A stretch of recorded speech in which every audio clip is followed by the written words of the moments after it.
Folks, Black Star Network is here. Hold no punches. I'm real revolutionary right now. Black power. Support this man, Black media. He makes sure that our stories are told. Thank you for being the voice of Black America, Roland. Stay black. I love y'all. All momentum we have now, we have to keep this going. The video looks phenomenal. See, this difference between Black Star Network and Black-owned media and something like CNN. You can't be Black-owned media and be scared. It's time to be smart. Bring your eyeballs home. You dig?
Folks, today is Monday, August 18, 2025. Coming up on Roland Martin Unfiltered, streaming live on the Black Star Network. Texas House Democrats return after a 2-week walkout.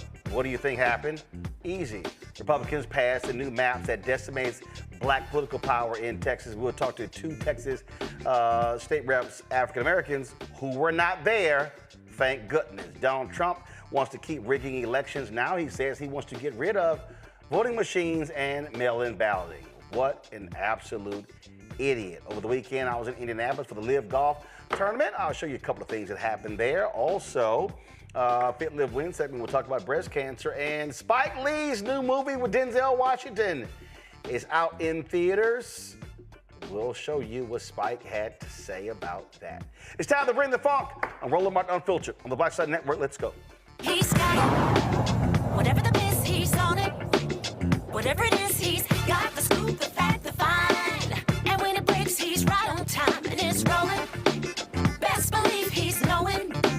Putting it down from sports to news to politics. With entertainment just for kicks, he's rolling. It's on go, roll, y'all. It's Roland Martin, Rolling with Roland now. He's funky, he's fresh, he's real, the best, you know he's Roland Martin now.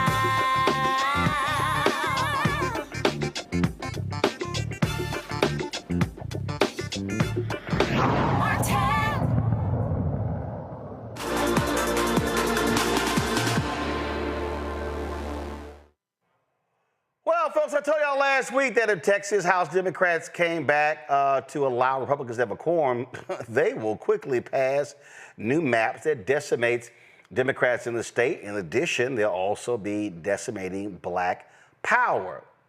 Well, what happened? Well, House Democrats came back and the Republicans passed the map. Okay, so what actually got accomplished? Now, we know California is moving ahead to do what they are going to be doing, but I made perfectly clear that if you represent Texas, you should be fighting on behalf of Texas residents. That's what you are elected to do. Now, a number of black lawmakers, not all, and trust me, I'm going to show the faces of those who did show up today for the quorum.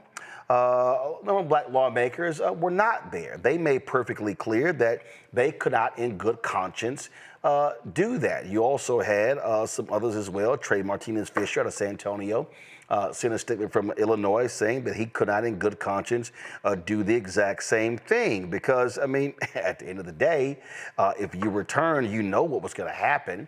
And the issue that I had is Democrats, of course, they were selling wolf tickets. They basically were telling people, oh, we were in it for the long haul, when the long haul only lasted 2 weeks.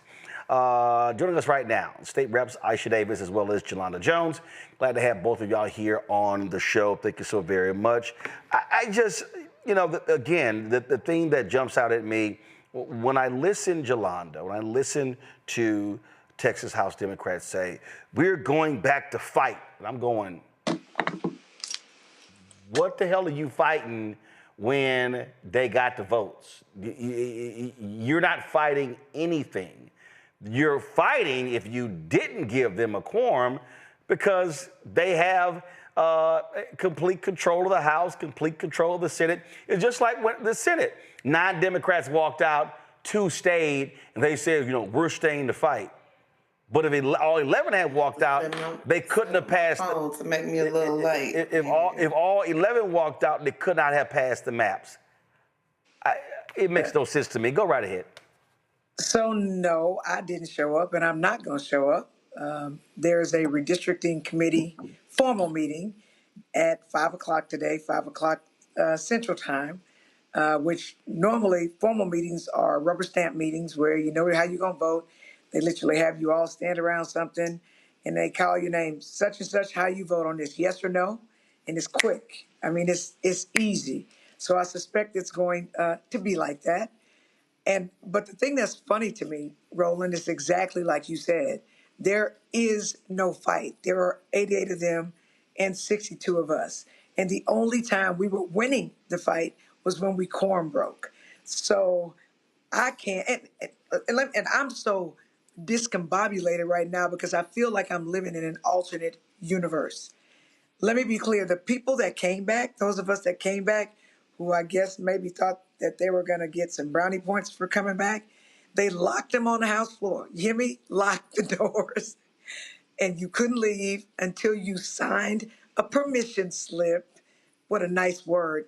That said that they could surveil you 24/7 to compel your attendance the next time they had a meeting. So my colleagues who came back, they're calling it a security detail. No, it's an unlawful detention. Right. All right, Well, it's unconstitutional. And last I heard, I was born in America, not on a plantation. And these are modern day slave patrols. yeah. It is the crazy. In fact, one person said, one of the law enforcement people said he was working on narcotics this morning. They called him in, so they pulling people off the streets. They pulling off police officers from doing like real police stuff Yeah. to watch us, to surveil us. And so I'm not coming back to Texas till a popo gone, because we know that the history of white control Right. over black people is to sick the police on us. So if you think, go ahead. So one of the black lawmakers who went back, Representative Christian Manuel, we're going to go live. You mentioned that hearing. Well, that hearing is taking place right now, and there's some questioning going on. Yeah, go ahead and play it. Again, that's the underlying bill. You're not asking me about. I told you at the top, 2, 6, 7, 8, 9, 14, 17, 18, 22, 29, 36, and 38 are the changes. Okay. But, okay. like I told Dean Thompson, if you'll go on District Viewer and look at the original 30, it'll tell you exactly where the line is. Okay, so as of right now, just can you, and I'm so sorry, I promise you're fine. I'm not trying to be facetious. Can you tell me those districts one more time? And I know it is completely Absolutely. my fault. No. 2, 6, 7, 8, 9, 14, 17, 18, 22, 29, 36, 38. Okay, I'm glad you said that. So I have 2 questions because you answered my question. So there aren't any changes to 30 and 33. It's only to these lists from 2, 6, 7, 8, 9, 14, 17, 18, 22, 29, 36, and 38. Just want to make sure. Okay. So you answered my question. So there aren't any changes to those. As it relates to CD9 and CD29, and I completely understand if you don't have the answers to it, because I know sometimes we just don't know. Are there any changes in the economic engines to CD9 and CD29? And the reason I ask is because those are traditionally districts that have had minority representation and were minority coalition districts previous. So I'm wondering if there's been any changes to those coalition districts as it relates to their economic engines that have been used to help prop up those communities in those districts. Okay, now, as a preference, we've already gone through the 2, Rochu and Petaway. So as you remember, there's a different view on the legal involvement of coalition. Do I specifically know? The answer is no. You could go on District Viewer, but being a coastal guy, now that CD9 has Liberty County, I think that's a great economic energy area. So I think you gained a whole bunch. Well, we're both coastal guys. I will agree on that. What I will say is all the refinery and industry that is traditionally in the areas are between mainly Jefferson, Galveston, parts of Orange, but mainly Jefferson and Orange. I'm not seeing what industry there is that is in. Whatever. Here's my whole deal, Representative Davis. This is a waste of time. We know exactly what the Republicans are going to do. There's no amount of questioning. There's no amount of, let me get clarity. They've made it clear. Donald Trump said, get me 5. They gave him 5. Ain't nothing changed. And so at the end of the day, when y'all did not allow them a quorum, they couldn't pass the maps. And I go back to if the two Democratic state senators had walked their ass out with the other 9, the Senate couldn't pass the map. So what black people are saying is, damn, can these Democrats find some guts and fight to the end? Representative Davis. Aichea, he asked you a question. Yeah. Oh, I can't hear him. Oh, you can't hear me? No, she can't hear you. Okay, all right. Y'all figure out why Representative Davis cannot hear me. I can tell you this though, Roland, while you're figuring that out. Now, hold on one second. Y'all let me know. Figure out why she can't hear me. Representative Jones, go ahead. So I don't know why Todd Hunter, the person who filed the map, doesn't know what's going on. He can't answer no questions, okay?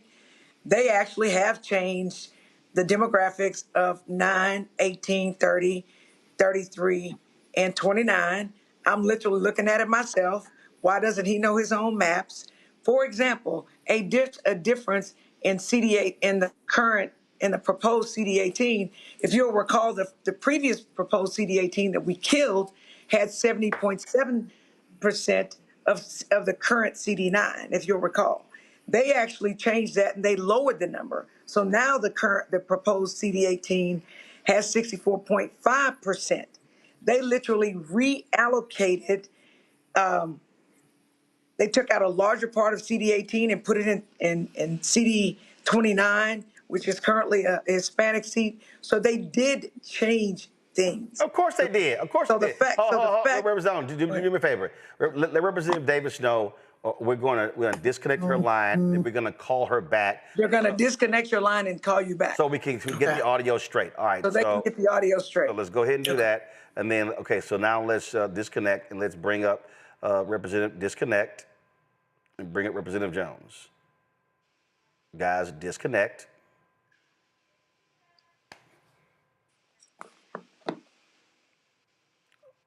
Okay. Disconnect completely and reconnect, folks. So here's what I'm gonna do. I'm gonna do this here. Go to the hearing and then y'all fix this. Go to the hearing and then we'll fix this issue with the audio. Go to my iPad, let's go. 36 and 38, correct? No, I don't agree with you. The U.S. Supreme Court, as we've already talked in many, many hours, Rucho, says a jurisdiction may engage in constitutional political gerrymandering, recognizing that politics and political considerations are inseparable from districting and apportionment. It says that you can use partisan interests. It can use political performance. It indicates that this is absolutely a factor. This is a U.S. Supreme Court, and we are able to use that. It's the same premise that I provided in the prior presentation. Has the U.S. Supreme Court ever put a precedent on doing mid-decade redistricting? We've done it before. Well, no, I know we've done it before, but he went to jail. So that's the reason I'm asking is have they placed anything in there that says that? I don't agree with that. I think that's a remark that I would not agree with, to bring up somebody who went to jail. I can give you 14 other reasons why maybe the other side was wrong. I don't think we want to shoot at each other in the hearing. No. But you don't. I don't agree with that. There's nothing that prevents this congressional redistricting. No. And we could do it again. I'm not saying that. What I'm saying is I'm going to go back to the previous last hearing. Is my district was mid-decade redistricting in 2003, and because of that, Tom DeLay was sentenced to jail because there were things that he had done during that, and Tom DeLay's probably going to get me, so I pre-apologize. But this doesn't really have any. So no, what I'm saying is that this committee substitute. No, I'm asking is because you brought up the Supreme Court. That's the only reason. I promise. I'm not an attorney. I think you all know that. I'm just a former simple staffer who's been here for 21 years in October, and I was just wondering if I've been that long. I know I have nothing else to do important in my life. Wondering if since we are bringing up the Supreme Court has said that we can do this because of performance, and totally understand that, Chairman Hunter, was wondering if the Supreme Court had ever issued out a statement saying that mid-decade redistricting is something that is not an issue, because again, the only reason I'm saying that is because the last person in Texas who did that did go to jail. Not saying you or anyone else, I'm saying the last person who did that in Texas went to jail because he was doing things on a federal level that was found to be found to be for him criminally to spend time in jail. Not the committee substitute. Yeah. You're going off. You know, this was all discussed August 1st. Yes, sir. This is August 18th. We're on a committee substitute, and we're not re-arguing those areas. If you have questions on this plan, I will focus on it. We will not agree. I understand. We will respectfully disagree with each other.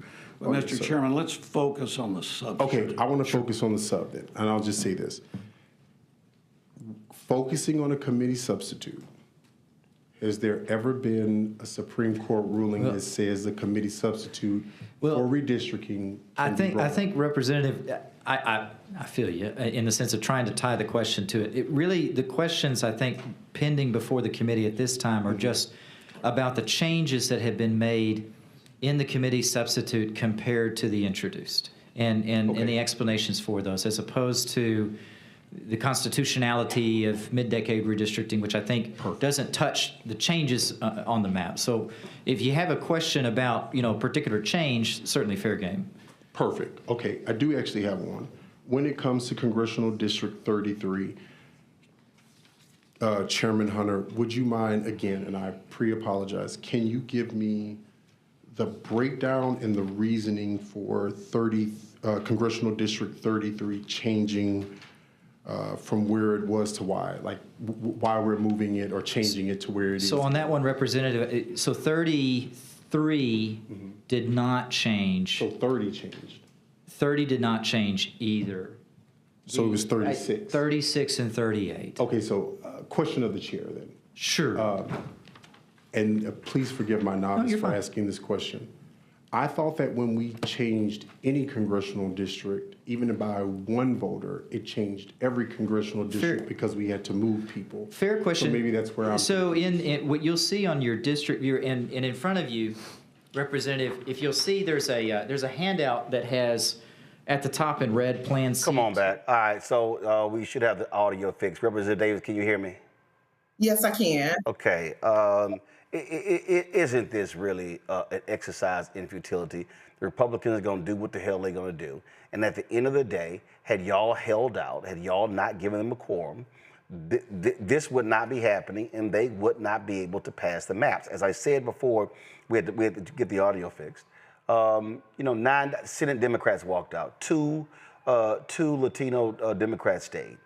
And they were like, well, we couldn't hold out forever, and so we stayed to fight. I was like, you lost 19-2. What the hell kind of fight is that? And we know the same thing will happen at the House. We can, go and say whatever we want to against it. We can, but they're going to pass it. They're not going to entertain any amendments. They're not going to entertain anything we have to say. They were given a task, and that was to pass the map. That would give more Republican seats. That would take away Black voices and Black votes. And that's what they're going to do, and they're going to do it as quick as they possibly can. And that point, I mean, listen, it was very contentious over the last several days. Word came out Thursday. Of course, we covered this extensively on our show. Meetings were happening all weekend.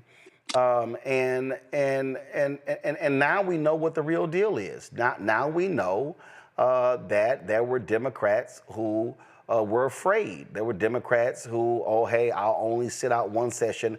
I'm not gonna do two.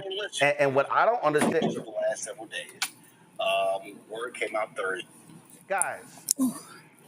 What I don't understand here, and it makes no sense to me, Representative Jones, why House Democrats somehow could not realize that y'all were actually winning the argument. and you have to build up momentum. And just because California announced what they were doing, it's not like, oh, okay, California's gonna change their map, so now let's go back because we've gotten other Democrats. No, your job is to fight for Texas. Let Governor Gavin Newsom do what he needs to do. So let me be clear. I 1,000% agree with you. But California cannot just change their maps. California will not find out until November 4th whether the people who live in California vote to actually change the maps. There actually was a poll that came out last week saying that 2/3 of Californians like it just the way it is with no mid-decade redistricting. So that's not a done deal. But I 1,000% agree with you that even if California is successful, and I hope that they're successful, I hope Californians vote to redistrict out every Republican. That still doesn't change the fact that we're going to lose 2 black congressional seats when we used to have 4. And Texas has the largest population of black people in the United States of America. And it's not even a fight, Roland. Like, it's just like we both know Third Ward. You went to high school in Third Ward. I'm from Third Ward. If we're gonna have a fight down the street, I might go down there as me and you. But if I know it's like 10 more people down there, am I gonna be stupid enough to go by myself? Hell no. And these people ain't even hiding behind the bushes. They literally like here, and you better show up. And it just defies logic to me that people are happy with winning messaging wars and getting people to talk about stuff. The only reason that people were talking about us is because we were winning. The only reason people were inspired by us is because we stood up to the bullies. We were playing chess. They were playing tic-tac-toe, not even checkers, and we literally stopped them. We were gangster. And now they're going back, and they've been under house arrest, for lack of a better word, grown, non-criminal elected people, and everybody's trying to figure out, well, how are we having a redistricting committee meeting at 5 o'clock? How did that happen? The second we gave them a quorum, they can do whatever they want to do to us, and they can roll over us, and that's exactly what they're doing. And if it wasn't so serious, it would be funny. I would think it's a big fat joke. I mean, first of all, let's go back to the hearing. Give me 30 seconds. Go back. Historically underrepresented now in this moment that has had a very serious need and has been vacant by the time someone would take the seat over a year. Would we take that into serious consideration to understand the economic poverty that people who live in 18, particularly black and brown people who live in those districts, have historically had to deal with since before the voting rights and after have gone into effect? As I have answered, you'll have to go to the district viewer, look at the exact lines to see where exactly. Representative Davis, they're like, man, look, we done changed the lines, period. Listen, Representative Davis, people were giving money. People were saying, yo, man, let's mobilize, organize. My greatest fear here is that this action here stunts all of that. And my greatest fear also is that you're going to have black voters say, man, listen, if y'all can't fight, hell, why should I fight?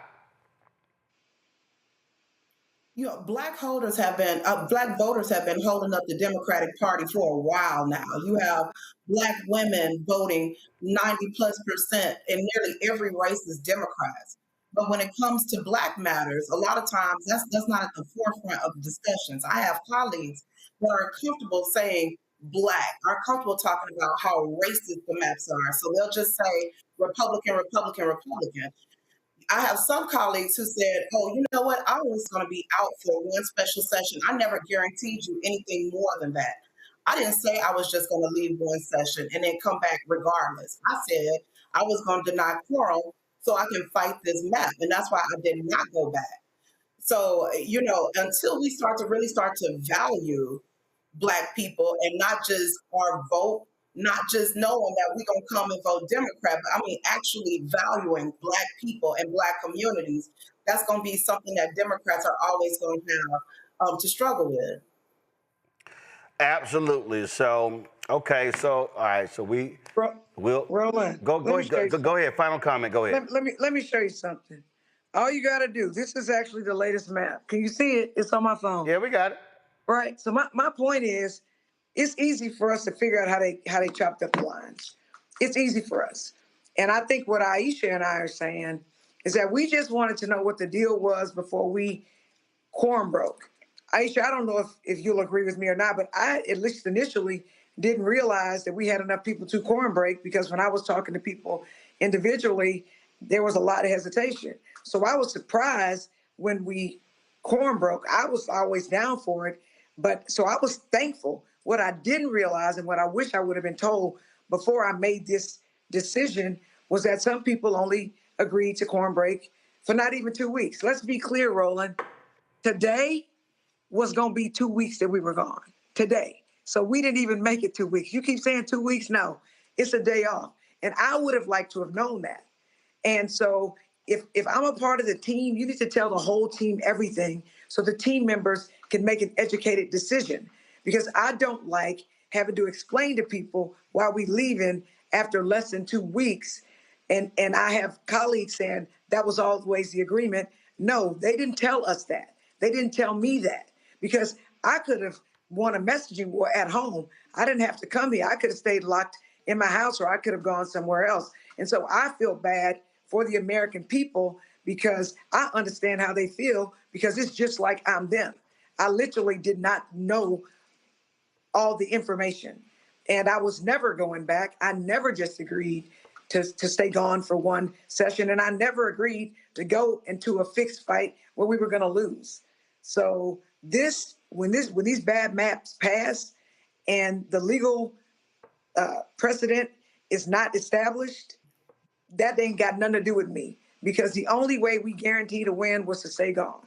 And they weren't even asking us. We wouldn't have even had to stay gone as long as they did the Montgomery bus boycott. So, and then they tried to get us all to come back, to give everybody cover. I'm not coming back. Like, literally, there are some of us saying there's no blowback. So I don't know who their constituents are, but they're definitely not my constituents, because my constituents are literally blasting everybody that came back, right? And they are so thankful that I stayed gone and Aichea stayed gone. And this is what's funny. I ain't told nobody where I am, because I don't know who's going to go tell them where I am. So nobody knows where I am, because I just don't know who's bought and paid for. And I don't know who's Steven on Django Unchained. So I'm just not I can't do it. I understand. Well, we appreciate the both of you saying hell to the no, we ain't doing that, because, and I was clear, every Black Caucus member should have said, nah, y'all want to do this here, y'all go right ahead. But we are not going to knowingly and willingly attend our own lynching. And what we are seeing with this map, what Republicans are doing, is a political lynching of Black political interest, pure and simple. Representative Davis, Representative Jones, I appreciate it. Thanks a lot. Thank you. Bring in my panel, Scott Bolden, attorney here in D.C., Omekongo Dibinga Senior, professorial lecturer, School of International Service, American University. Glad to have both of y'all here. And we're going to be, and Zabor G is going to be joining us as well. Scott, point I made it, literally, like, why would I go to my own execution and accept your invitation and sit down and say, how you doing? I'm here. To fight. Shoot me. Right. Shoot me. Shoot the poison in my veins. Lynch me. Go right ahead. I'm here. Matter of fact, let me put the rope around my neck and y'all go ahead and lynch me. Well, Roland, I don't disagree with you, but you know I'm going to get lawyerly on you now. If they don't have the numbers and they set out one session, what's a win look like, and what's the pathway to winning? That's where I get lost on this, because they've got constituents that they got served. Okay, tell me about that, because from the messaging, that's what's really missing. They could do this for a year, 2 years, But if you don't have the numbers, you don't have the numbers. So what does a winning fight look like? Okay, let me walk you through. So one of the state reps, he said this here. He said 51 House Dems could resign. He said what that means is the governor literally could not call. The governor cannot appoint 51 replacements. There would have to be 51 special elections. And you have laws in terms of when those elections would have to be, how long they would have to be. He said, so that was an option. He said, we haven't fully explored that. That's one. Two, in talking with them, there was some of the lawyers were saying, well, you know, they could have pushed this thing to May because the legislature could always change the date to qualify for the election. Here's what we know. Now, granted, let's be real clear. The Supreme Court could do whatever they want to do, but the Supreme Court has a certain precedent, and I guess is it Purcell? Is that what it is? And so typically what happens? I don't know. Okay, so the Supreme Court has a standard that they use where they sort of lock maps in place. So what they often say is that even if a map has been ruled unconstitutional by a federal judge, they've said in the past, it's happened in Alabama and Louisiana, that, hey, voters have to have enough time to be able to choose their candidates. Candidates have to be able to hit the filing deadline to run. So therefore, we will lock the maps in place because there's not enough time. So let's take Louisiana. A couple of years ago, Louisiana passed their maps, and it was like February they passed the maps. Well, the Louisiana primary wasn't even till August. Supreme Court went, no, gotta lock them in place. So there are people like me, and there are other lawyers who said, so the filing deadline, the deadline to file to run for the congressional seats in 26 is December. So there are many others who said, hey, if you hold out until December, not May, until December, then all of a sudden that Supreme Court precedent comes into play, and then the Supreme Court, based upon previous rulings, would say, hey, wait a minute, Texas, you can't come in and change a map in January, February, because the primary is in March and the general is in November, even though Texas could always move the primary. So those are a couple of the options there. Yeah. The problem is you got weak-ass Democrats. No, we can't hold out. No, we can't hold out. Okay, but why not come back? If you're going to, this is the problem I have. Go ahead. That you haven't talked about.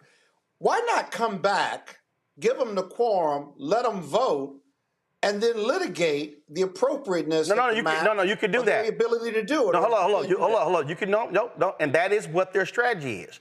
Here's the problem. Here's the problem with that.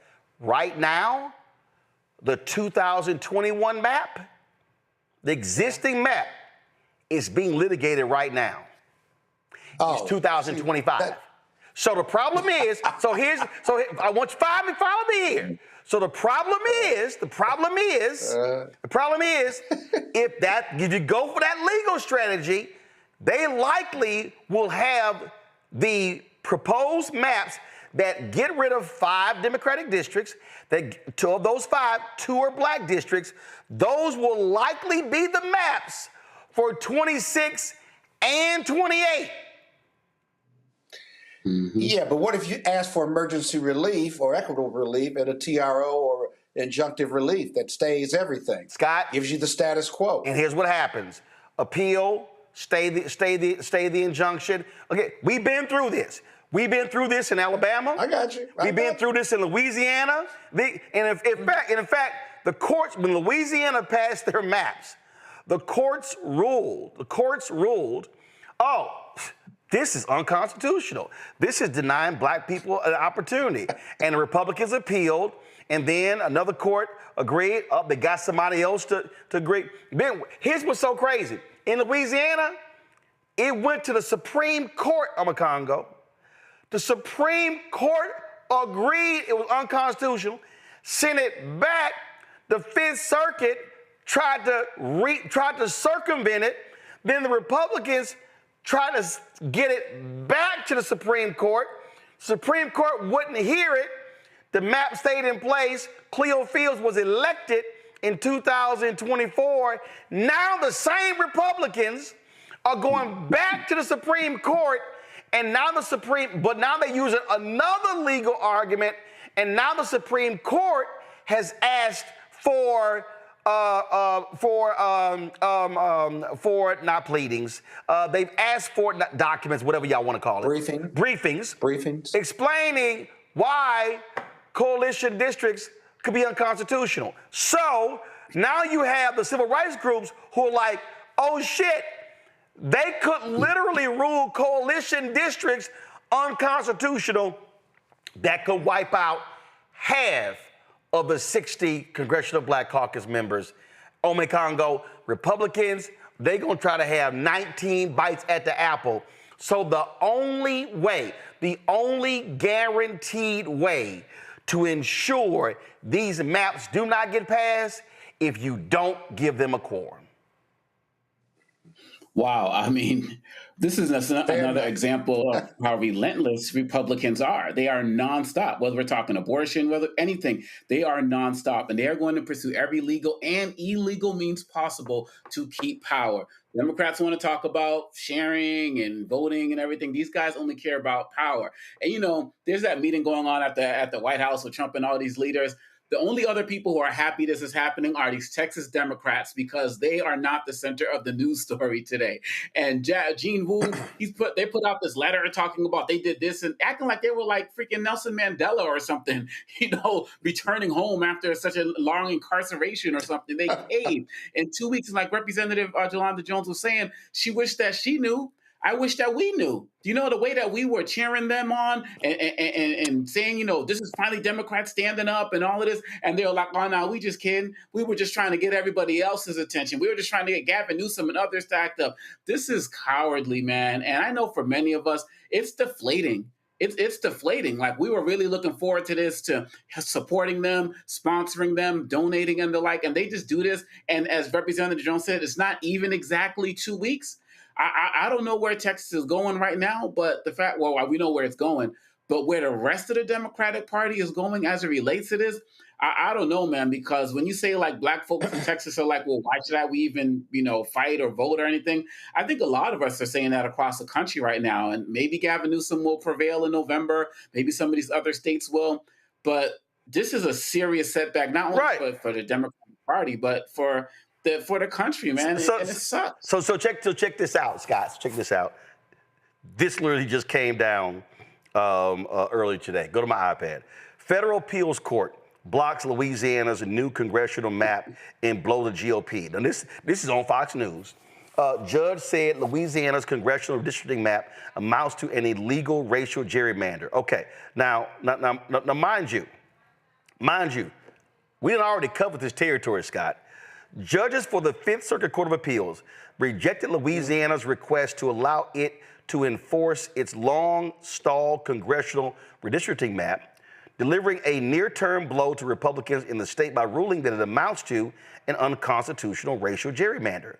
All three judges on the bench voted to uphold a lower court's ruling at the map in question, originally passed by Louisiana's Republican majority legislature in 2022, violates Section 2 of the Voting Rights Act of 1965.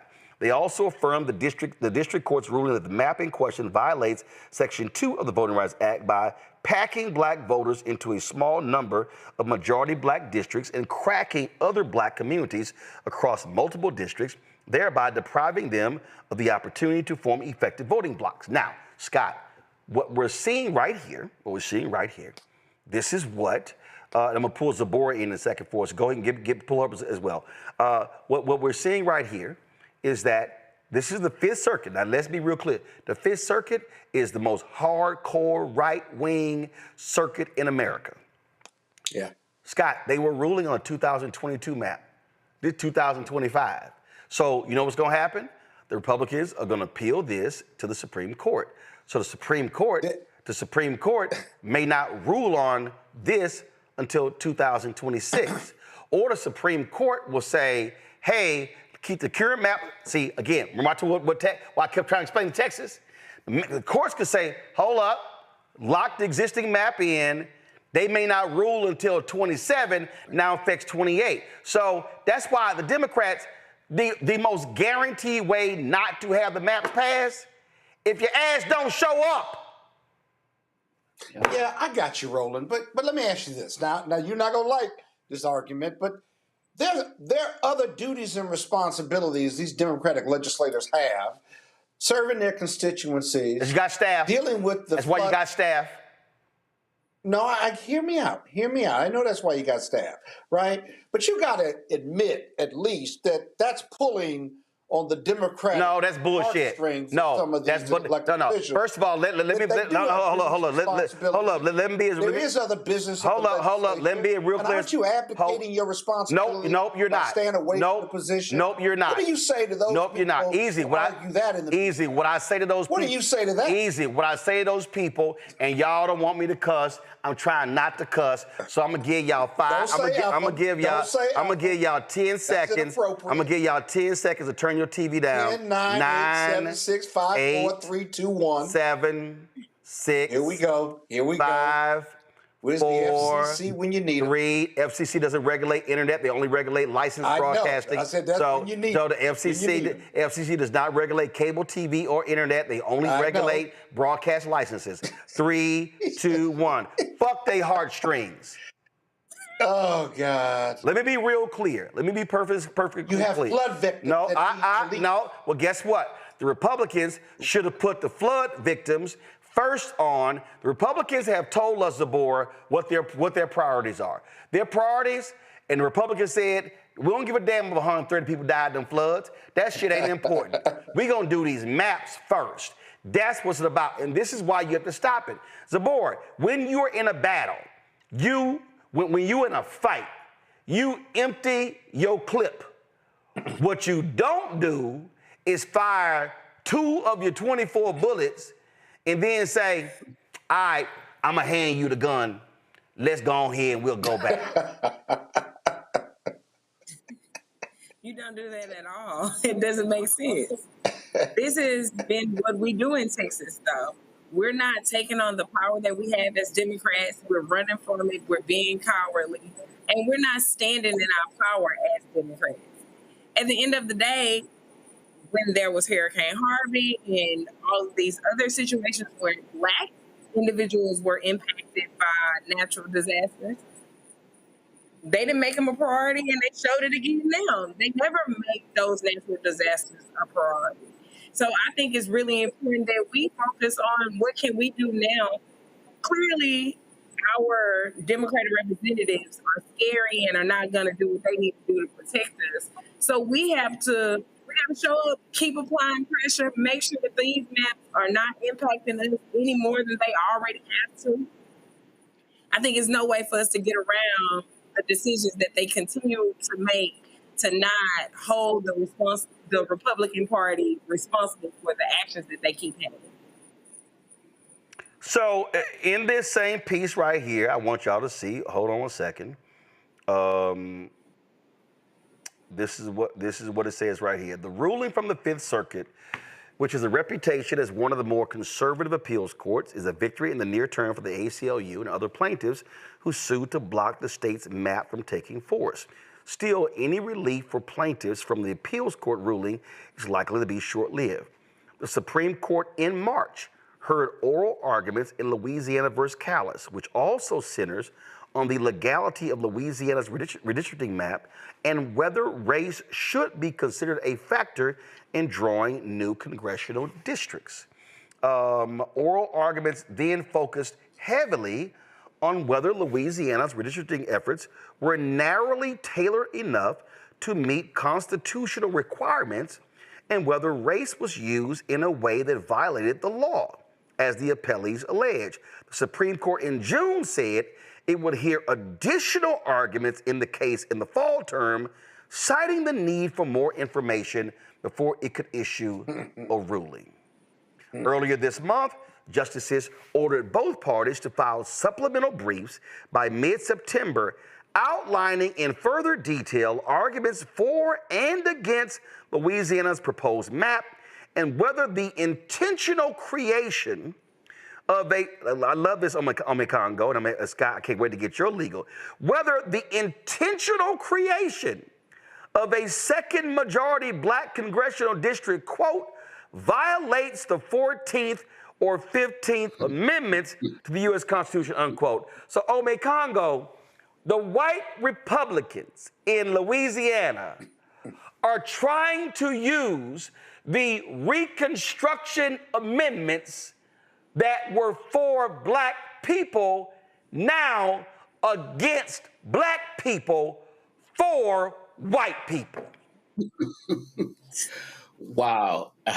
Yeah. And they've been doing this for forever, right? They are twisting everything that we fought for, whether we're talking about the Civil Rights Acts, like they're using the basis of everything we fought for. Again, they're throwing it in our faces. And this is one of the reasons why Trump has been targeting all of these law firms, so people are going to be around to stand up and have our backs. I mean, there are many that have been fighting, but some of these big ones that have caved, and they're like, this is so outrageous, but it's in their playbook. They will take everything possible. And the fact of the matter is, when you think about how people are abandoning Texas black Democrats, and you talk about, this situation now in Louisiana and other parts across the country, they do not care. They will take language that we created, critical race theory, or slang terms like woke, throw it all back in our face. They will take constitutional amendments that we fought for that help give so many other people access to the American dream throughout time, where we can talk about, they will throw it all back in our faces and say, now we're going to use it to protect themselves. This is absolutely ridiculous, and it should enrage anybody who has not been active already, or who's been sitting there behind at home and not getting in the game right now, because this is absolutely atrocious. So what their game now, Scott, is, we're going to use the Civil Rights Act against black people because, this is hurting us white people. So in Louisiana, they have literally discriminated against black people. Matter of fact, hold on. I was just showing y'all. Now, that was a court ruling. Hold on. Scott, you're going to get a kick out of this one. Federal court rules against Louisiana. Y'all going to laugh at this one.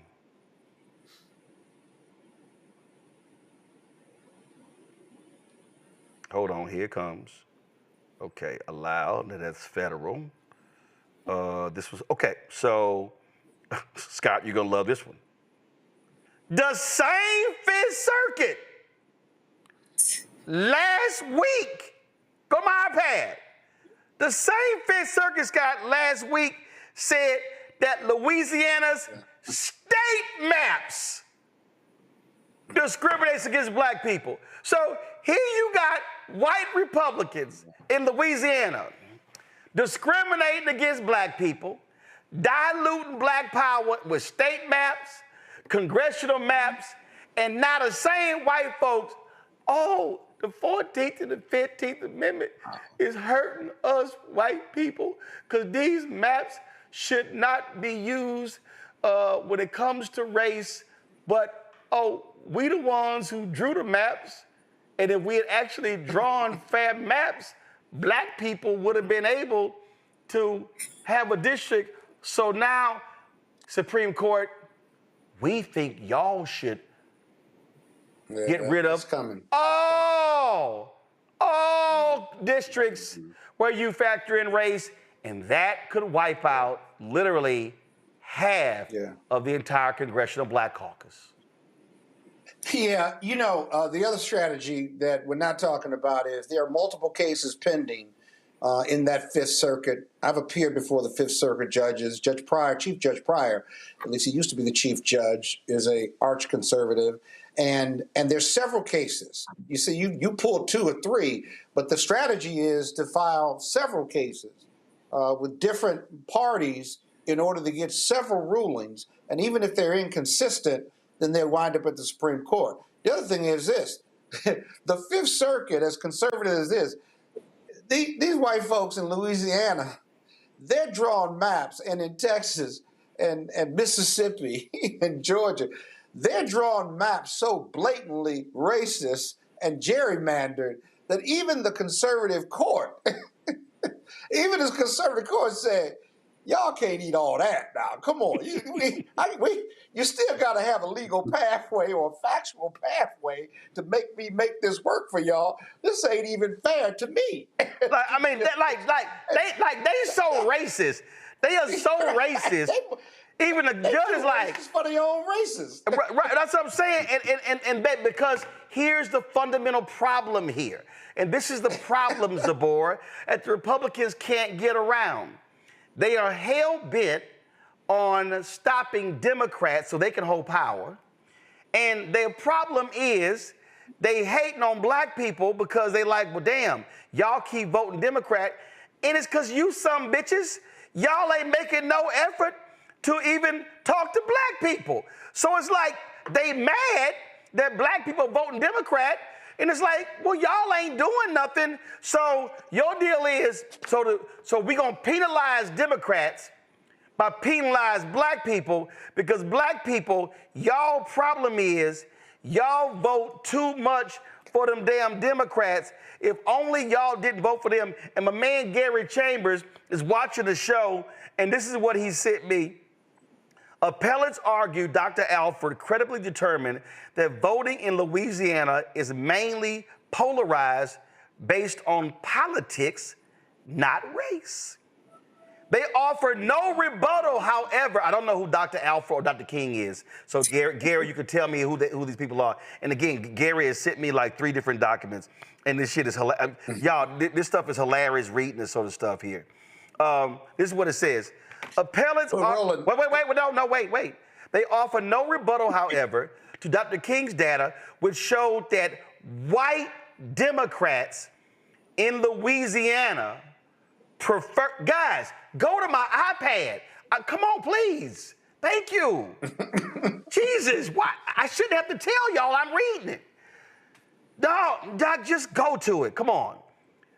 In Louisiana, white Democrats in Louisiana preferred white candidates over black candidates, and that the same was true for black Democrats who preferred black candidates over white candidates. Notably, even when Dr. King controlled for party affiliation, i.e., analyzed data for the 2022 Democratic Senate primary, where all voters were Democrats, white voters voted for the white candidate 60% of the time, while only 26% of black voters voted for that same white candidate. Contrastingly, in that same primary, nearly 74% of black voters voted for the black candidate, while only 40% of white voters voted for the black candidate. Dr. King explained that these ratios, showing more than a 2-to-1 difference, were evidence of racially polarized voting. Similarly, Dr. Hanley analyzed this same data and stated that in every area, in all instances, white voters gave more support to the white Democrats than the black Democrats. Conversely, at least in the larger set, black voters gave more support to black Democrats than white Democrats. The data and expert testimony refute Dr. Alford's assertion that there is no evidence of racially polarized voting because it is politically based. Even controlling for political party affiliation, there was strong evidence of racially polarized voting in Louisiana, which Gingles found to be particularly weighty in the overall totality of the circumstances inquiry. Given that we afford great deference to credibility findings and that the district court's decision to credit Dr. Hanley's and Dr. King's analysis over Dr. Alford's is well supported, we conclude that the district court did not clearly err in finding that the factor weighs in favor of plaintiffs. What's crazy reading this is what they're saying, Zabor, and I'm gonna come back to Scott and finally coming from Ome Congo. What we got right here, what they saying, Zabor, is even the white folks in Louisiana are racist. And the black folk in Louisiana don't trust them white folk, so the black folks gonna vote for black people. So for anybody in Louisiana to say, no, we ain't got no race issue in the state, you done lost your damn mind. But that's why they want to attack research and studies and all of the funding that goes to make sure that we have this information so we can prove these points. Without the data and all of the attack that's on DEI and research and removing the funding, this information is super important right now. We need to know the numbers and how we're voting. And we already know it, but we need the information so we can continue to prove it, so we can fight all of these things that they're doing in their different silos. They try to keep the information away from us so we don't have the information to fight. But it's very clear. The white people in Louisiana, Texas, Alabama, Oklahoma, we're great for fueling population growth, but they don't want us to have political power to be able to actually change things that benefit Black people in a way that can elevate our communities. I love this one here, Scott. Again, I appreciate Gary Chambers watching the show and sending me the documents. I love this here, Scott. It says, more broadly, the state's theory would impose a limitless obligation on Congress to continually refresh its legislative record for any statute enacted under the 14th or 15th Amendments, including laws like the Family and Medical Leave Act, Title II of the ADA, and the Fair Housing Act. The state identifies no limiting principle for this claim, and we see none. The Reconstruction Amendments do not demand that Congress re-justify its judgments on a rolling basis. Scott, at the end of the day, these white Republicans in Texas are like, do we have to give these Negroes something? In fact, Scott, hold on, wait, Scott, hold on. And Scott, hold your thought. Reverend Dr. Frederick Douglass Haynes III is testifying in Texas. Go live now. Were between representation and those they represent, and their needs are met. That history that had been so ugly was solved once we saw the need to not crack and pack, but instead create opportunities for our communities to elect representatives. And again, here's the beautiful thing about this state and about this nation. It's not even about color so much as it is about your character and your competence. We love to misquote King, judged by the color of your skin, content of character, not color of skin, to use it as justification to do what King was not talking about. And so again, I get back to what you said. There's an ugly history that has been overcome by redistricting that actually gave the voice back to the people. And so for us to go against that right now is a violation of a legacy of fighting for justice. And I can just imagine LBJ, I can just imagine EBJ upset right now because of what we are doing to a people who were saying, well, not only do we want to suppress your vote, but we want to ensure that your vote doesn't count when you do vote. Say that. Representative Pearson, you recognize the question of the panel. Thank you, Chairman. Thank you all for being here. Good to see you again. My question is for Congressman Allred. You know, I don't know if you were here earlier when we talked about states like Illinois, New York, California, who've already done these types of maps. But you're not disputing that it's legal to draw political performance maps, correct? All right, we're gonna go back to that. That's that ignorant ass Trump. She's in the state legislature? Yes, she is. Yeah, the person, Katrina Pearson, the person got convicted of shoplifting. The Republicans put her ass in the state legislature. That's that fool right there. I can't listen to nothing her ignorant ass has to say. So Scott, go ahead and answer the question I said before I went to break. The white conservative Republicans in Louisiana and Texas are deeply committed to racism. The courts have told them that you cannot pack all black voters into one district and pack them nowhere else but one or two districts compared to the rest of the map and create 10 white districts and pack them all into two. They've repeatedly been struck down, and yet they continue to make manifestations or machinations or elements of the same, resubmitting it, trying to get the courts to approve it, even though the courts have repeatedly said you simply cannot do that. That's why, in their view, in their racist view, they believe, well, I'm giving them a district or two. I'm not wiping them completely off the mantle. If I was to spread it all around, you say I'm disqualifying them, or I'm disempowering them. So I pack them into one or two, and now you say I'm disempowering them. Well, it's got to be a balance, the courts have said, and you can't do it. You can do it politically, but you can't do it intentionally based on race. But the problem, Scott, but Scott, here's the problem we face right now. Clarence Thomas has had a hard-on to completely get rid of the Voting Rights Act. Yeah. And these right-wingers, I mean, again, they gutted Section 4, Ome Congo. 5. They gutted Section 4.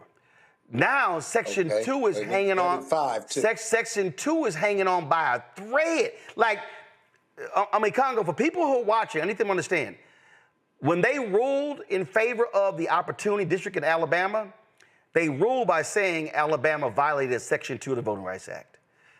Mm-hmm. The Louisiana district that was created, Section 2.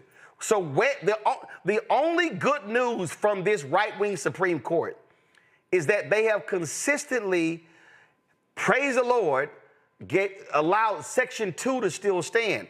But the right wing, they want to gut Section 2. And again, Clarence Thomas, he wants to rule the entire Voting Rights Act unconstitutional.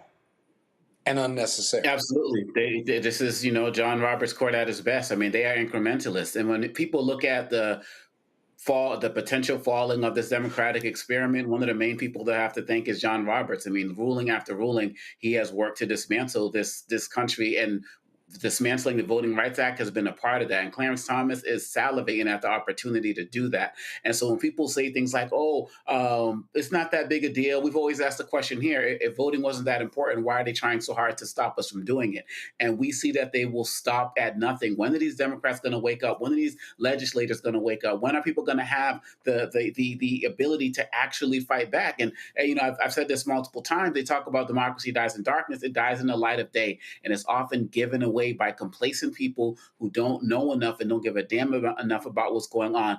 These Republicans aren't firing a single shot. They are taking over this country strategically by using laws that were created for freedom to actually deny us of our own freedoms. And as soon as people get hip to the game, we might be able to do something, because if we don't get this rectified between now and 2026, it might be game over, Roland Martin. And I'm just happy that you are calling attention to this every single day, not even just when you're on the show, but in your social media and everything. And more people need to be doing that. This is more important than the meeting going on with Zelensky right now as relates to the future of this country, and it needs our attention. So here's, I need people to understand, and I pull this up, and this is the AI overview on Google, okay? So I need people to understand what this says here. There's some, and again, I need you to really pay attention, y'all, because this is the key. There is substantial evidence that Justice Clarence Thomas believes the Voting Rights Act is unconstitutional and seeks to limit or eliminate its power. Justice Thomas has expressed a long-standing view that the Voting Rights Act, particularly Section 2, is unconstitutional, arguing it has transitioned from addressing discriminatory voting practices to regulating and rationing political power among racial groups. He believes the VRA Section 2, which requires considering race to ensure fair districting, violates the Constitution's guarantee of equal protection. In dissenting opinions, including a notable one regarding Alabama's redistricting in 2023, again, 2023. I need y'all to understand, okay? Listen to me clearly, okay? 1 second. Guys, listen, because of the breaking news, we got to I don't want to have to do it, but I have to rebook our health segment. I don't want to do it, but because of this breaking news that's happened literally while we are live, I got to go back and forth to what's happening in Texas as well. But let me go back to reading this. arguing that it has transitioned from addressing discriminatory voting practices to regulating and rationing political power among racial groups. He believes that VRA Section 2, which requires considering race to ensure fair districting, violates the Constitution's guarantee of equal protection. That's 14th Amendment. In dissenting opinions, including a notable one regarding Alabama's redistricting in 2023, Justice Thomas stated the Voting Rights Act has no power to prevent racially discriminatory gerrymandering, and that he believes it only regulates the ability to cast a vote or get to the ballot box. Justice Thomas's views on the Voting Rights Act are shared by other conservative justices, including Justices Samuel Alito, Neil Gorsuch, and Amy Coney Barrett, who have advocated for a race-neutral approach to redistricting. In July 2025, Justice Thomas, Alito, and Gorsuch indicated a desire to weaken the Voting Rights Act by voting to deny a request to pause a lower court ruling in a case involving its enforcement. This is why this thing is scary. Zabora, then I'm gonna go to Scott, then I'm gonna Congo. Because what they're basically saying, Zabora, is, oh, we throw this out, there's no need for us. There's literally no legal precedent, no legal status, no legal reason for us to review. So y'all can just draw whatever maps. The reason we have power today is because of the Voting Rights Act, because they had to create these districts, because they were disempowering black people. And so what the Republicans want to do is they want to be able to draw, and I need everybody listening to me right now, what the Republicans want to do in Texas and Louisiana and Mississippi and Alabama, Florida, Georgia, North Carolina, South Carolina, Arkansas, Missouri, Oklahoma, Kansas, the nation. They want to be able to create as many majority white conservative Republican districts, and if they are allowed by the Supreme Court, they will literally wipe out black elected officials nationwide, school districts, city council, county commissioners, state reps, state senate, U.S. House. This, Zabora, is what Project 2025 was all about, what the Heritage Foundation was all about, and we were trying to tell black people when Hillary was running, y'all get over your feelings about that white woman, because they are trying to execute a strategy that will decimate black America. And what I've been saying, they want to defund black America and completely and totally destroy the political, the economic, the educational, the academic, the social infrastructure of black America. They have been doing this forever. This is nothing but Jim Crow 2.0. They're taking and trying to act like it's neutral and act like it makes it fair, but it doesn't do nothing but destroy our communities, destroy our political power, take away everything that we've worked so hard to have, and take away the ability for grassroots organizations to challenge these things, for us to be able to work as a community in the ways that we fought these things in the past. We're not going to be able to do that because they're giving all of that power to a political power that has shifted from at least having some of our representation to having none of our representation. So it's really just disheartening overall at the impact and the long-term impact that this is going to have if we don't do anything to figure out how to fight it. And see, Scott, again, this is why I keep trying to tell our people, stop watching this bullshit, stop doing the gossiping, understand what's going on. Here's another one. This is from the Constitutional Center. And that is, this happened in July 2025. Okay? It said right here, last week, Clarence Thomas targeted a major tool for challenging violations of our civil rights. And this time he got vigorous pushback from his colleague, Justice Ketanji Brown Jackson. The tool is known as Section 1983 of Title 42 of the U.S. Code. It originally was Section 1 of the Civil Rights Act of 1871, better known as the Ku Klux Klan Act, one of the most important civil rights laws in U.S. history. The act was intended to protect Black Americans from white supremacist violence in the post-Civil War South. Section 1983 allows an individual to sue a state or local government official who has violated his or her constitutional rights. A violation could involve freedom of speech, freedom of religion, due process, and more. It's not enough to allege a violation of the Constitution or federal law. The claim must allege a violation of clearly every established right. Okay? Right. Section 1983 claim was at the heart of the 63 decision in Medina versus Planned Parenthood of South Atlantic. Okay? Clarence Thomas, Justice Thomas, used his 13-page concurring opinion to focus on the court's jurisprudence on Section 1983, which he wrote bears, quote, little resemblance to the statute as originally understood, unquote. Section 1983, he argued, originated as a narrow Reconstruction-era statute, but has now exceeded its original limits. Now, Scott, what the federal lower courts had, it came started in Arkansas. In Arkansas, a lawsuit was filed that said, when it comes to voting cases, only the Department of Justice could file lawsuits. So what they argued, and the appeals court agreed with the Arkansas case, Scott, and it's on the way to the Supreme Court. They are arguing that the NAACP LDF, the Lawyers Committee for Civil Rights Under Law, the ACLU, Black Voters Matter, they are arguing that any group, any legal group, anybody, matter of fact, they are arguing that Scott Bolden does not have the legal right to file a voting rights lawsuit because you are not a member of the Department of Justice.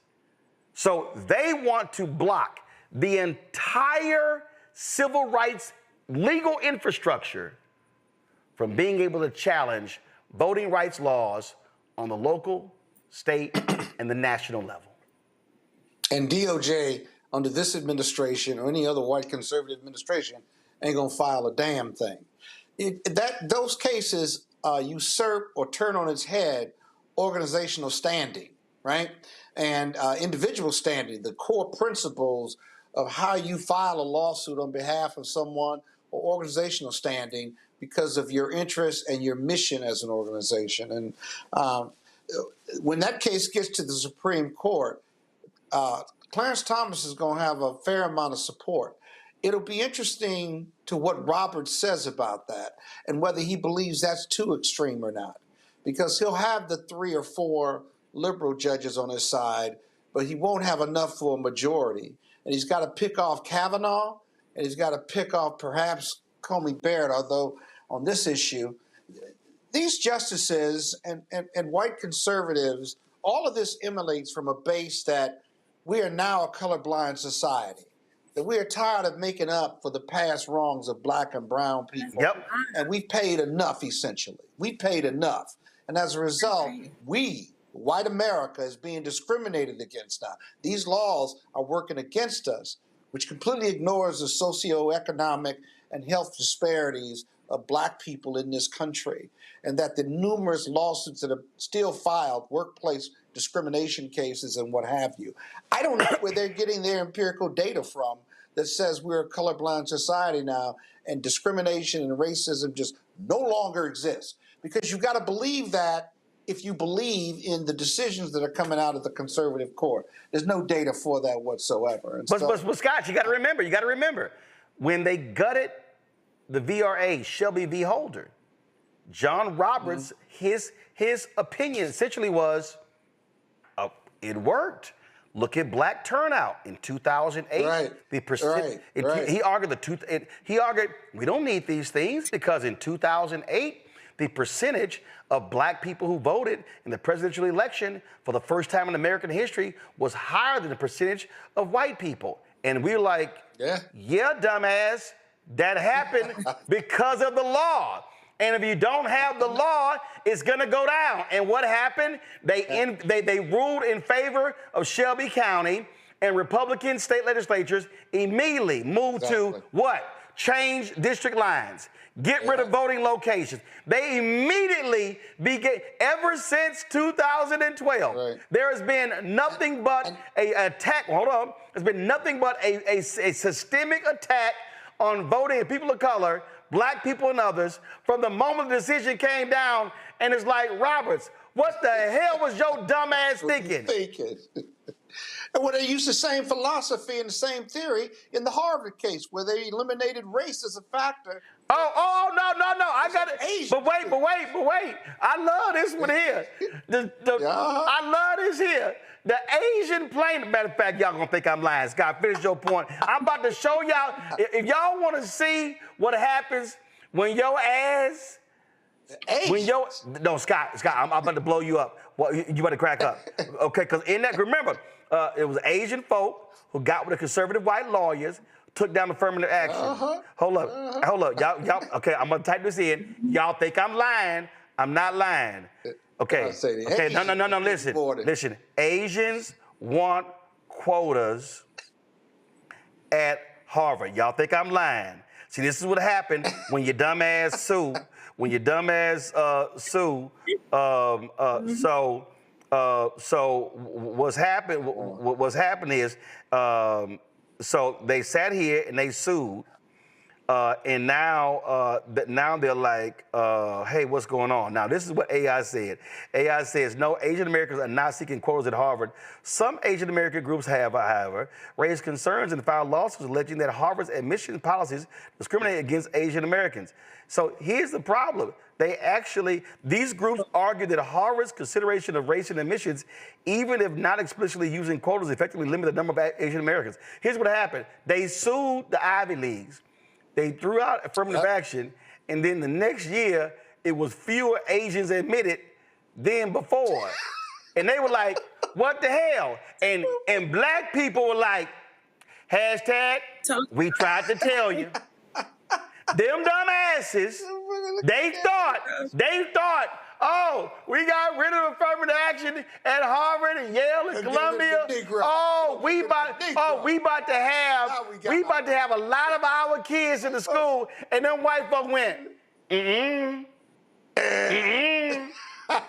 no, you not. And so I'm linking this, Ome Congo, to what's happening in Texas.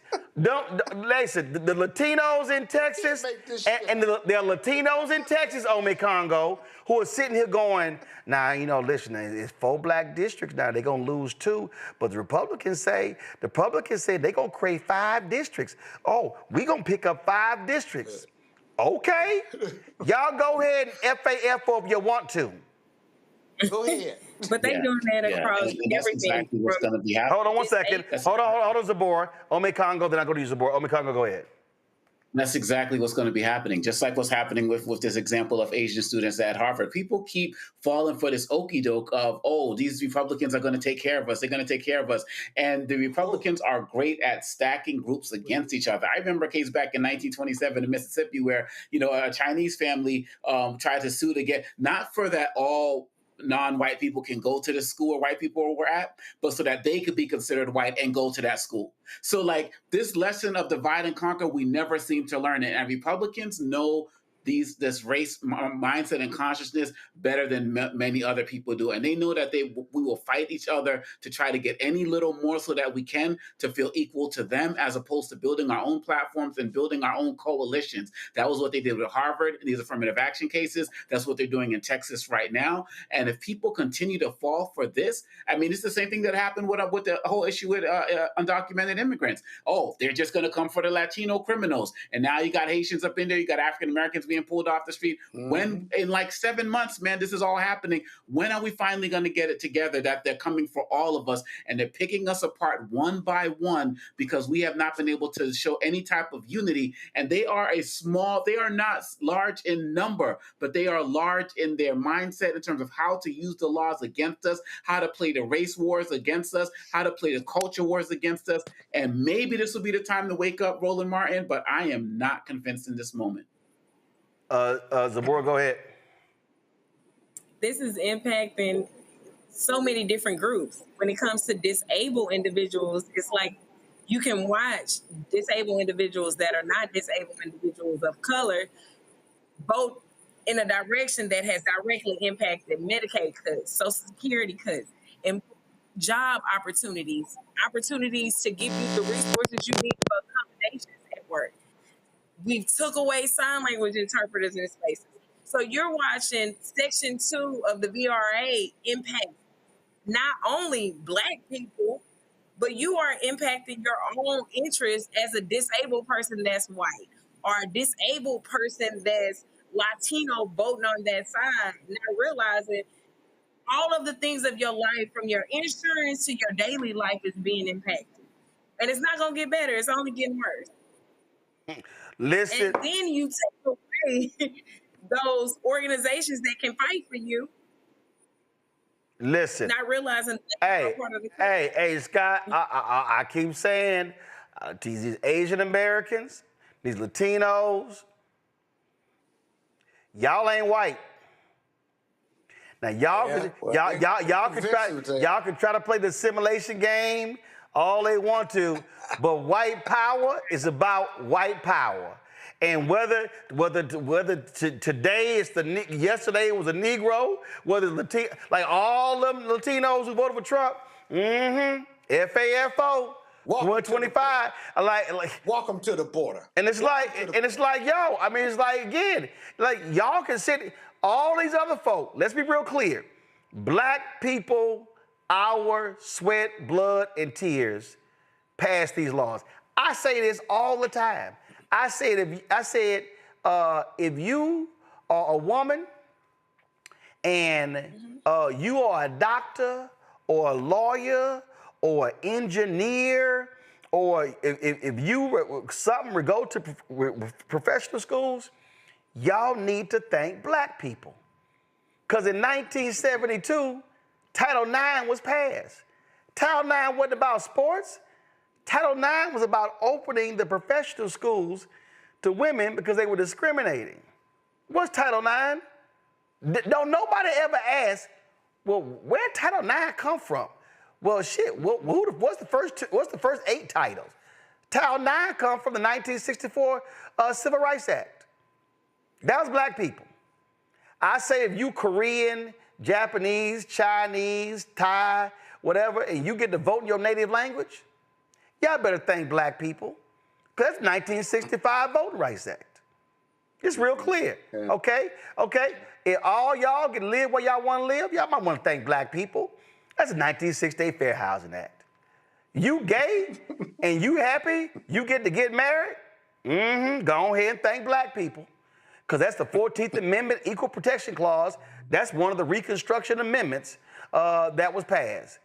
If you disabled, and you are thankful for them ramps and other things that came from the 1996 with the American Disabilities Act, y'all better be thanking Black people.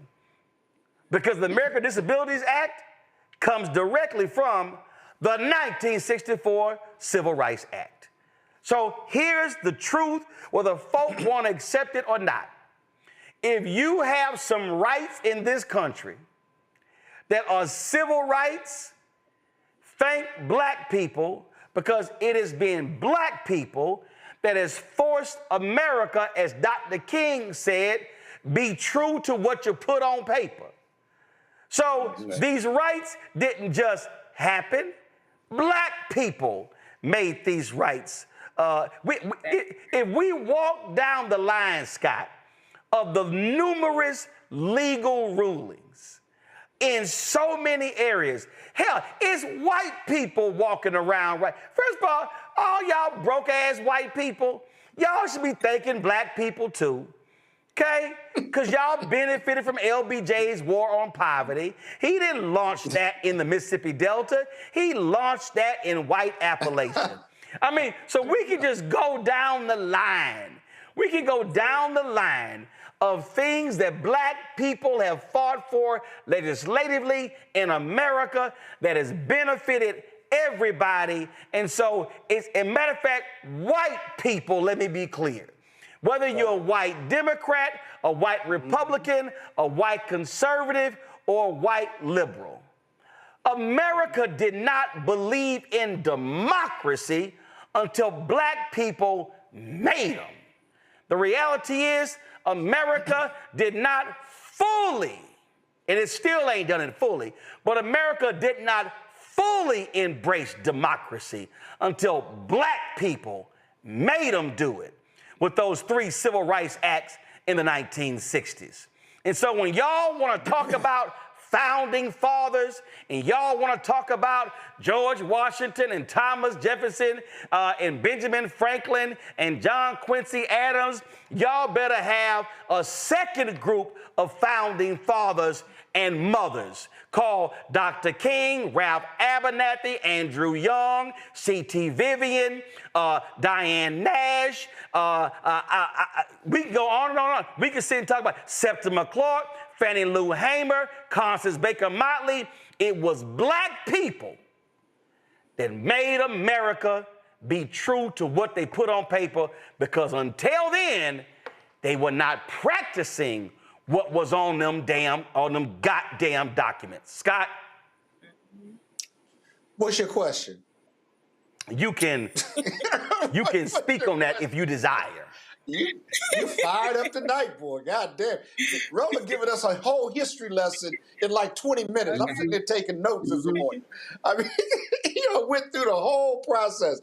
I think the beauty of all of those laws is that they were written broad enough to apply to white women, to apply to disabilities, to apply to human rights, gay marriages, and what have you. And that's the brilliance of it. The downside of that is they've been written so broadly that now that white America believes that we are in this colorblind society, they're using the same principles to argue that they're being discriminated against, or the reverse discrimination, if you will, which completely bastardizes not only the legislative intent, but the prior implementation of these laws to protect rights, not to take rights away. So those are my best thoughts. And that's because on your presentation. Damn, Ome Congo, because what has happened is these white folks, and again, I don't know what, listen, I tried to tell people in 2009, I'm waiting to go on CNN with John Avlon, who's now in Congress, and me and John were talking about his book, Ween Nuts, and this is what I said. I said, John, we are living in the beginning stages of white minority resistance. And he looked at me and he was like, huh? He said, Roland, white people are majority in America. I said, John, you don't understand. I said, John, it's before, this is the basis of my book, White Fear. And all these media folk who wouldn't book me on their networks because they didn't want to talk about it, it's playing out. And the problem is these white folks don't want to put white on it, Ome Congo. They don't want to talk about for what it is. But I said, John, these white folks cannot handle America becoming a nation of people of color. I said, these white folks cannot handle sharing power. These white folks cannot handle losing power. And when I saw the white death rate, I think it was Newsweek did a story that said the white death rate in 10 states had surpassed the white birth rate. I went, oh shit, this thing is started. And ever since that's 2000, white babies. And that's why the Great Replacement Theory, that's why they want to get 11 million Latinos out of this country. That's why they don't want no they don't want no Africans, no Bermudans, no Haitians. They want white purity, because what they are trying to do, Ome Congo, and that's what these districts are about. In Texas, 61% of Texas today is black, brown. It's minority. White people are the minority in Texas today. But Ome Congo, here's the problem. And this is why I keep telling all these simple Simon dumbasses who keep saying otherwise. 61% of Texas is people of color, yet 61% of the people that vote in Texas are white. It's white. Yeah, and let's also add what they're doing to erode women's rights and to their own bodies, which makes it harder for Black and brown families, particularly, to get. No. But see, I'm gonna put that shit on them lazy ass white women, okay, who voting along with they white men. I ain't putting. No. Let me be real clear. I ain't putting women's rights with our shit, cause that ain't women's rights. That's white women's rights. The bottom line is, and I'm being real specific here, because the problem is that them white women in Texas have been sitting on their ass or voting along with their white men, their white husbands, their white brothers, their white sons, their white nephews, because they also believe in patriarchy. And the bottom line is, listen, Pete Hegseth retweeted that clip of his white pastor, and none of these old punk-ass national media people have challenged him on how did you retweet a video of a white pastor who's his pastor, who is on record as saying he don't want women to vote. And see, and the reason I ain't putting black women in that shit, because guess what? Susan B. Anthony and the rest of them racist ass white women in the suffrage movement, they didn't want black women voting. In fact, she said, I'll be damned if a black man gonna have the right to vote before a woman has the right to vote. And that's why, what's that, Zabora? What's that poem Black women love quoting? Ain't I a woman? Y'all better go read on the backstory of that poem, because the poem was written not to men. She wrote that poem to address the racist white women who did not want to include black women in the suffrage movement. That's just a little bit more history for the folk who don't read. Ome Congo, go ahead.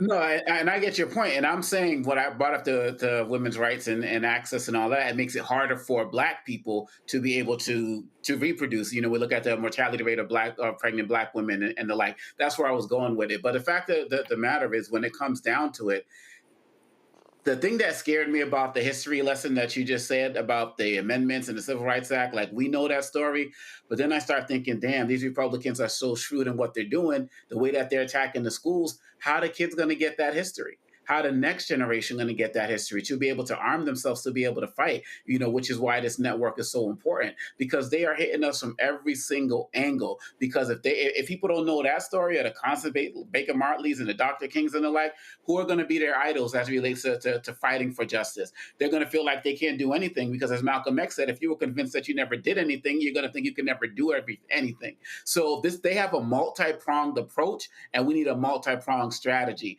And Democrats in Texas let us down as part of that strategy, but this is a fight that we have to keep fighting and speaking up for, because quite honestly, Roland, we don't have a choice. It's like you said a few months ago, you just refused to sell out your ancestors, period, bottom line. And if more of us thought that way, we'd be able to make some progress right now. But too many people are just too complacent, and they think nothing's going to come from them. And then before you know it, you got 300,000 Black women being, kicked out of the workforce. People think they're going to come for them, and all of a sudden they're putting us in their detention centers as well. When are people going to wake up? If it's not now, I don't know when it's going to be, but I know that we have to keep on fighting, because better days will be ahead if we don't quit. You got somebody in the chat.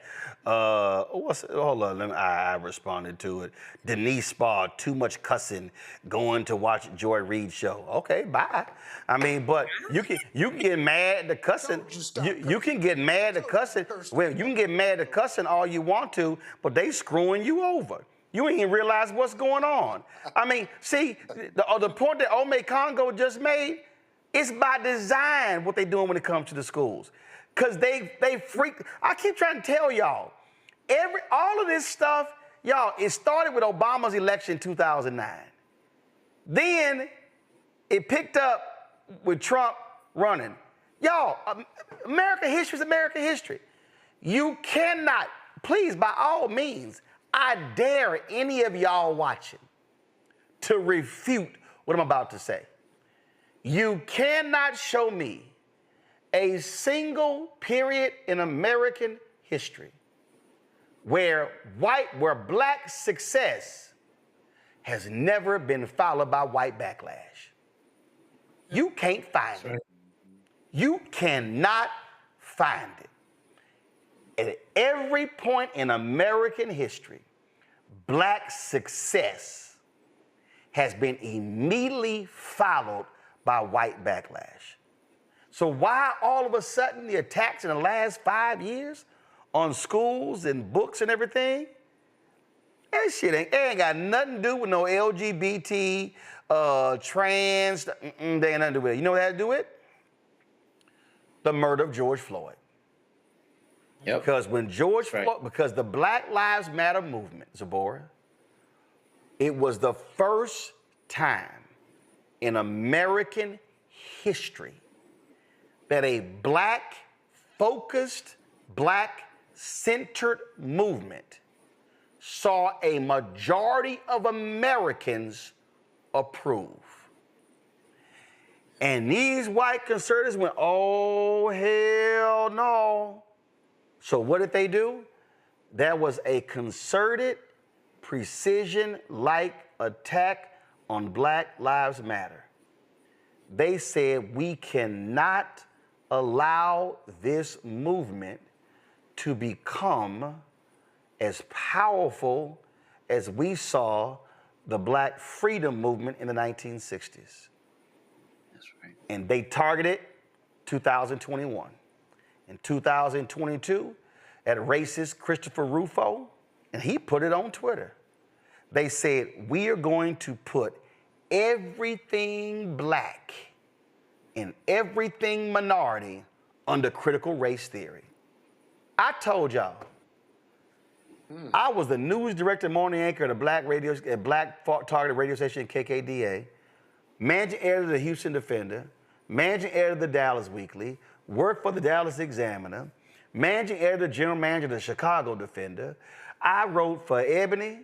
I was a contributing editor at Essence, major broadcaster cable network, Black, TV One, Black, Tom Joyner's Black America Web, Tom Joyner Morning Show, Black. In all of my years in black media, I had never, ever heard of critical race theory. Because that was a legal theory that I ain't never heard of that. But the white folks were like, oh, we gonna make that the boogeyman. And what did they do? They lumped everything under it. And what happened in 2023? All white folks would show up to school board meeting. Y'all teaching critical race theory. Superintendent, no, we're not. No, we're not. No, we're not. No, but guess what happened? It fired white folks up. They ran for school board. They ran in the midterms. And then white folks took over school boards, Moms for Liberty. You know what they started doing? Firing black superintendents. In 2023, woke. You got dumbasses like Bill Maher complaining about woke. Woke is going too far. They took woke, like they took defund the police, and they changed the focus of it and tossed it right back and made it a massive negative. Woke. Then Negroes are going, man, you better not be woke. You better not be woke. I'm like, dumbass, don't you realize what you've been saying? And then 2024, it was DEI. Y'all, all of that emanates from the murder of George Floyd because they said, we saw what you Negroes did after Emmett Till got lynched. That was 13 years of nothing but protests and laws change. That was the second Reconstruction.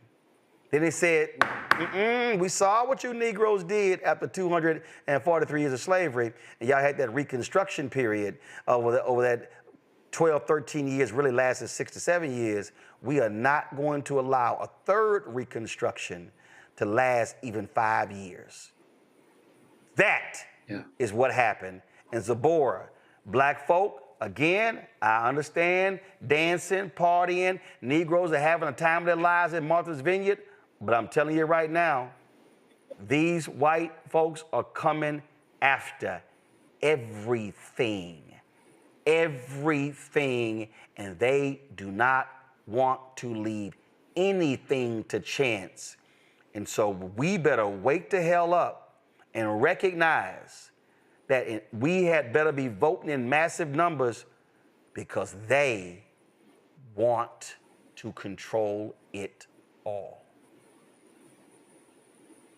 For sure. That's why we have to get back to what our roots are. We have to educate each other. We've never needed the books and all the things. They benefited us, but oral history has been a part of our culture forever. If you get rid of or dilute the BRA Section 2, we're not going to be able to fight these things. Not only George Floyd, but Sandra Bland and all of the other things that were happening allowed us to mobilize. We got to get back to that mobilizing each other and understanding. You're definitely right. They said Black women are the most educated. Now you see all of these Black women that are laid off. Boom! Everything is boom! I see, girl, sustained. I'm just saying. That's right. So if this is a courtroom, the judge was sustained. Go ahead. I'm just saying. We got to fight back. We can't keep being quiet about it, allowing the people around us to say, oh, that's not important. Oh, we can't do nothing about it. I'm from Texas. I'm from Houston. If 61% of Texas is Black people and we're not able to drive people in buses from the church to the polls anymore, they've been attacking our baby voting rights. If it wasn't important, they wouldn't attack it. Right. So it's time for us to get out there and do something about it. Well, in fact, 61% of Texas is minority, not Black. And Scott,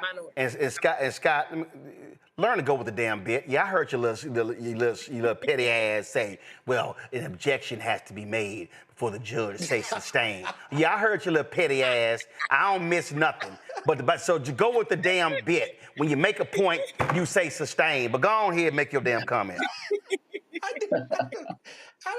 I respond to questions. You're just lecturing us tonight. No, I'm not. No, Scott. No, Scott. No, Scott. No. All of us tonight, Scott, we don't need a question. All of us tonight are trying to actually teach people who are watching. Okay, because the problem is folk are acting like, man, this really ain't no big thing. They don't understand. And so fine, since you need a question, damn. So I don't need a question. No, yes, you do. Yes, you do. You need a question. No, you need a question. So here's the question, since you're begging for a question. Explain to people what happens when you codify Jim Crow 2.0 and racism that's not dressed as that way. Explain what happens when you codify it into law, how difficult it is to overturn it. To decodify it, if you will. There you go.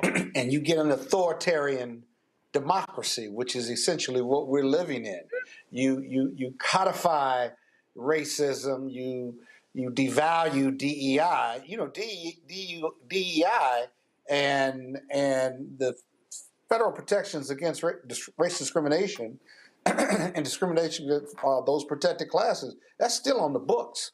But you see how Donald Trump and the Republicans in the House and Senate have bastardized it now, not just turning around DEI and making it a bad name, but speaking it into existence. The media speaks it into existence, and now DEI is a bad word, if you will. And so you get the Supreme Court, where the expansion of executive powers of this Trump administration, you see the lower courts, the Article 3 courts, are striking down his attacks on the unions, his attacks on getting rid of agencies, his attacks on schools, his attacks on law firms, right? Well, the Article 3 courts, the lower courts, are all, if you fight, you win against Donald Trump because it has no real legal basis, even taking over D.C.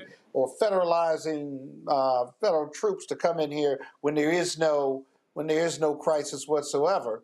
And then you get to the Supreme Court and they expand his power to say, well, that's okay, maybe, or they give him just a little bit, and he takes it and runs with it. And the amount of lies, these created facts that have no basis, that become the basis for these baseless lawsuits and stuff. So you either got to fight. If you can't afford to fight, you're going to be creating not only bad law, but bad legislation. And until the Democrats can get the House or even more, you've got to then undo everything Donald Trump has done. and these executive orders can be undone. But what about the damage that's been done for the last 4 years? When they shut down the museums and they start telling lies about our story, and all they want is a white, pristine story about the history of America. Even the founders said we are in search of a more perfect union, right? America has never been perfect, not for any of us. We've always wanted it to be something more than she is. And we see in the last election with Donald Trump, she is who we thought she was. And she's still that person, which is why we are not in a colorblind society under any circumstances. And my biggest concern is when Trump doesn't run again, and be careful because he might run again. There are pathways to that. Let's not sleep on that piece and stuff. But if the Democrats can't take the House back, right? How do you undo 4 years or more of this whitewashing, of these lies that are being told? If you look at the history of authoritarianism in communities and societies in other parts of the world, Donald Trump is the strong man of democracy. And I use democracy with a small d because he's not respecting the democracy at all. And because we voted him in, we, America, if you will, not me, not you, but America's voted him back in, there's a real sense in this country that what was the fight for? And what are we fighting about? Because this was America's choice. Now, it was a close race, much closer than he would let you think, but he's the master marketeer. He's the master at lying and making it become the nomenclature of America, including getting us distracted from Epstein, where he clearly was committing acts that would not be appropriate, and I'm trying to clean it up. But we're talking about D.C. and we're talking about Ukraine, right? We're not talking about the Epstein files anymore. We may never go back and talk about them. So whenever something... Oh, yes, we will. Yes, we will. This administration. Well, I hope so. But whenever we go back, when do we get back to all these issues and the undoing? You could spend the next 4 years after Trump is gone, if Trump is gone, undoing the damage he's done across arts, culture, science, academia, legal, politics, social. I mean, they are a full court press on changing who America is as opposed to who they want them to be, which is a majority white, super nationalist theocracy in many respects. And see, Ome Congo, if you want to understand, and all these people may be saying, man, I just think y'all just doing a little too much. This is a media eyepiece. The disturbing rise of Nick Fuentes highlights dangers of alternative media in an anti-woke world. Who is Nick Fuentes? It says right here, in recent weeks, far-right provocateur... He heads up the Boogaloo Boys, No, he doesn't. No, he doesn't.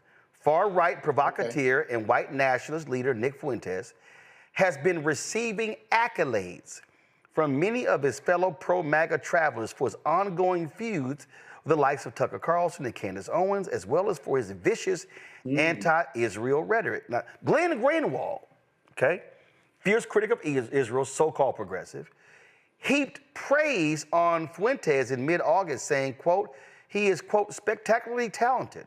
I mean, he's like a very rare, generational talent in terms of his ability to go before the camera, attract attention, be charismatic, but he's not like a ranter and a raver.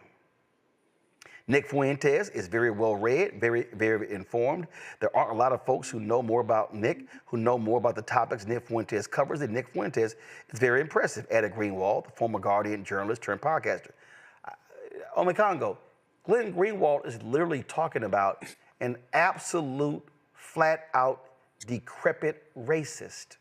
Look at this here. Yes. Vincent Oshana, a co-host on Patrick Bet-David's popular podcast, offered a similar take, agreeing that Fuentes is on a, quote, generational run. He added, and right now, I don't care what anybody says, he is freaking on fire. Bet-David also said he would be open to having Fuentes on his show, which would give him access to his massive audience and potentially bring him into their ecosystem. Last point. Who is Nick Fuentes, Ome Congo?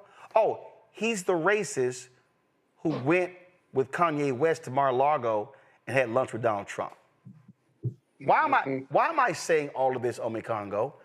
Because these people are openly praising somebody who is gleefully racist and a self-described white supremacist and anti-Semite. But for the right, he's their guy. So when you talk about, there are no guardrails. There is not, these are individuals. So I was on, remember Pat Davis was that fool I destroyed down in Florida. So he's saying, oh, I will gladly put on this nasty, despicable racist on my show. Wow. Wow. I wouldn't even be surprised if Gavin Newsom had him on his podcast, because he's trying to reach out to these guys as well. And let's also be mindful of the fact Greg Gutfeld, remember, he was on Fox talking about we need to make Nazi the new N-word for us, and laughing at it like it was a joke. They want to desensitize it all, and they were like, "Oh, what's up, my Nazi?" Like they said, he said we should do it like the blacks. The blacks use the N-word. Like we need to do that for Nazi. So all of these guys are having their moments now in the sun, but they've been doing it for years, and now they're being platformed, and it's disgraceful. But it's only more disgraceful if we don't wake up and speak to it and fight. These people who are liberals, Democrats, you want to be siding with the Nick Fuentes and them against Israel? No, you're anti-Netanyahu. This guy is anti-Jewish. It's a whole different conversation that people need to be having right now. And Nick Fuentes ain't the only one who's being platformed by these guys. They have made it impossible, oh no, not impossible, but they have made it extremely difficult for people to be called a racist and lose their career, to be called an anti-Semite or homophobe or Islamophobic and lose their career. They're getting paid. Some of us, I'm sure, saw that Mehdi Hassan Jubilee clip where they have like 20 young people who are just like Nick Fuentes, and now they're being platformed as well. This is America right now. For people who think that the youth are going to save us, the youth aren't going to save us if youth like this keep getting platformed.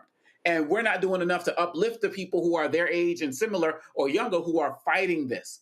And that needs to happen right now, because people just think, oh, the youth are going to come and there are young people out there who are doing this work. No, but these guys are having a platform, and they are all across the country I'm teaching on college campuses. They are emboldened right now. Look, last thing I'll say, in one of the high schools I work at, there was a girl who said, oh yeah, a white girl said to a black girl, oh, Trump got reelected. Now I can actually shoot you now in the middle of Fifth Avenue and nothing's going to happen to me. Like, this is happening in our schools. Yes. I know an 8-year-old who a girl said, oh, Trump is now in office. You better run. They're going to enslave you. So, and I know I said lastly, actually lastly. And now you try to close like a Baptist preacher. Come on now.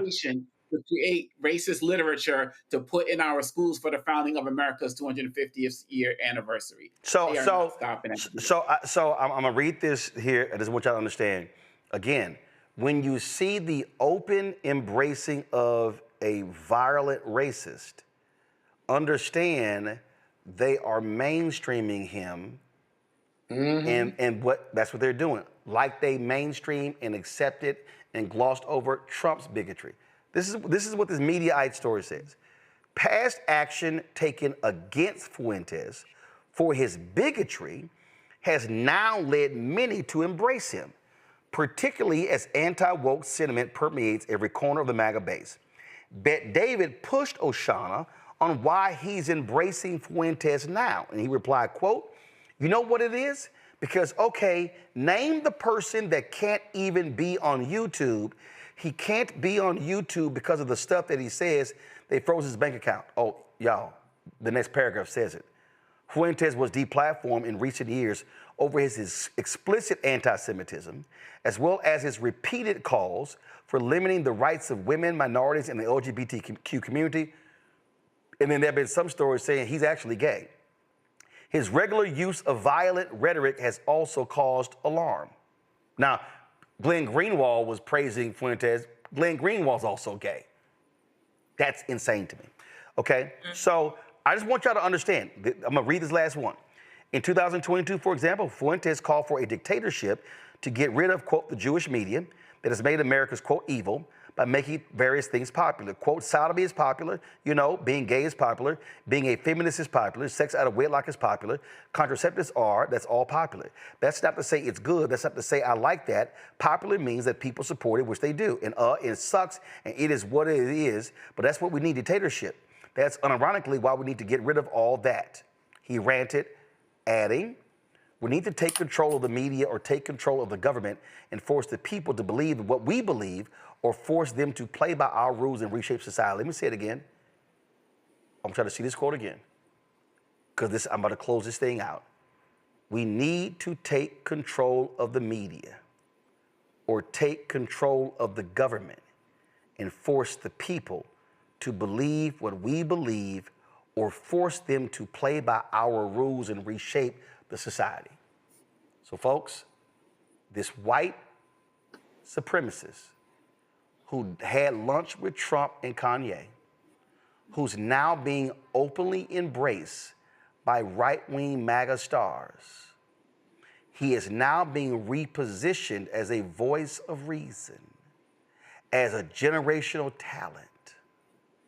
What he's saying, they are using government to force us to believe what they want us to believe. Donald Trump is weaponizing the Federal Communications Commission to force media companies to get rid of DEI and do their bidding. So what Nick Fuentes has said, MAGA is doing that. And so if they are openly embracing an anti-Semite, a bigot, a racist, what do you think the next level is? They are going to make him one of their stars. And we are going to have a bigger bullseye on us. Y'all had better pay attention. This is why we keep telling people why they got to watch this show. Because y'all, everything we predicted was going to happen has happened. Zabor, thanks a lot. Scott, thanks a lot.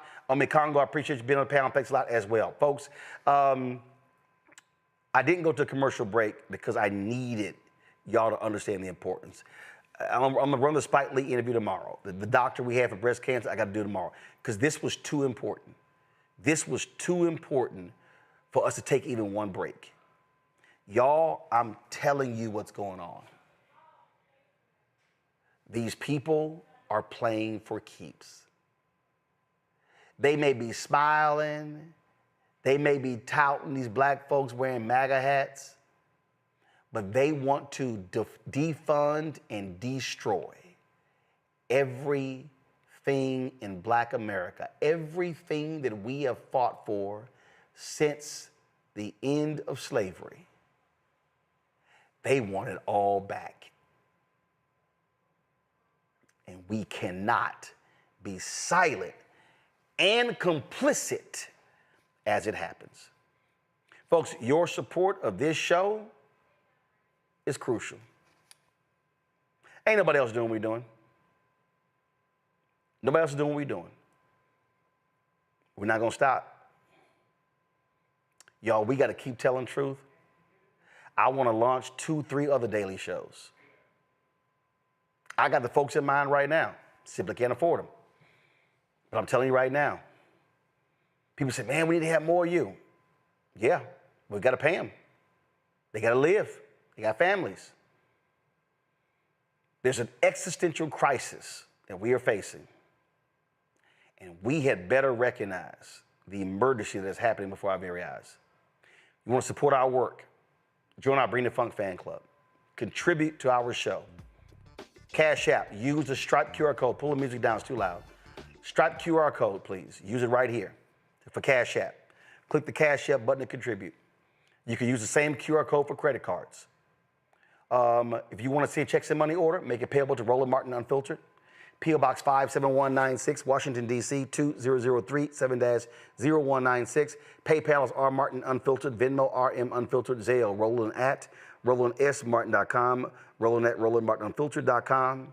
Download the Black Star Network app, Apple phone, Android phone, Apple TV, Android TV, Roku, Amazon Fire TV, Xbox One, Samsung Smart TV. All of y'all in the YouTube chat, y'all should be hitting the like button, y'all. We should easily be at 3,000 likes. I don't understand for a second why we at 1,500. It's been more than 4,000 of y'all in there commenting all day. Folks, be sure to get a copy of my book, White Fear, How the Browning of America is Making White Folks Lose Their Minds, available at bookstores nationwide. Get the audio version I read on Audible. If you want to get our Black Star Network, Roland Martin Unfiltered swag, t-shirts, hats, mugs, you name it, go to shopblackstarnetwork.com. Go to shopblackstarnetwork.com for all of our merchandise. If you had ordered any stuff from Custom Spring and haven't gotten it, send us an email, and please, we'll work with you on that. QR code is right there for our products as well. If you want any of these Black-owned products that we have here, you see them on our set, go to shopblackstarnetwork.com for these Black-owned products because we support Black-owned businesses. And so here's your opportunity to support these Black-owned products. They're all right there on the website. Go to shopblackstarnetwork.com for our marketplace, shopblackstarnetwork.com for our marketplace. Come on, thank you. Come on, let's move it. And don't forget, folks, download Fanbase. We want, there's a black-owned social media app. We want to add another 1 million followers, 1 million downloads to Fanbase. And if you want to invest, go to startengine.com/Fanbase, startengine.com/Fanbase. Folks, that's it for us. I appreciate it. I'm going to play some of the content from the Live Golf. Had a great time. Thanks to Scott O'Neill, their CEO. Thanks to AJ Calloway and his company. They invited us out. There were a bunch of other people who were there. I'm going to run some of that content later in this week. We have the Spike Lee interview, the other stuff. But we had to focus on this because it was just too important. Folks, I'll see y'all tomorrow right here. And yes, I'm wearing my John Lewis shirt. Get into good trouble, necessary trouble. That's what all of us needs to be doing. Folks, I'll see y'all tomorrow right here. Roland Martin Unfiltered on the Black Star Network.